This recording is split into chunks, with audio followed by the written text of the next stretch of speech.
হক কথা বলার জন্য কোনো দল করা লাগে না, হক কথা বলার জন্য কোনো বিশেষ ব্যক্তির প্রয়োজন হয় না, হক কথা বলার জন্য ক্ষমতার প্রয়োজন হয় না, হক কথা বলার জন্য চাই সৎ সাহস, যেটা আমার আছে। মসজিদ কমিটি এবং আপনাদেরকে বলবো, যদি কচু পাতার মতো টলমলে হন তাহলে আমাকে রাখার প্রয়োজন নাই।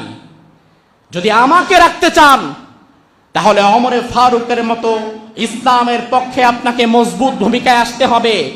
এই মুনাফিকরা যখন দেখেছে, শোনেন, এই মুনাফিকরা যখন দেখেছে সাভার বাস স্ট্যান্ড মসজিদের চিত্র পাল্টে যাচ্ছে, যেখানে 12:30 একটা হয়তো 2 তলা 3 তলা ভরতো না, সেখানে 12:30টার মধ্যে দূর দূরান্ত থেকে মানুষ এসে মসজিদের 2 তলা ভরে যাচ্ছে, 11টা থেকে মানুষ মসজিদে ঢোকা শুরু করছে।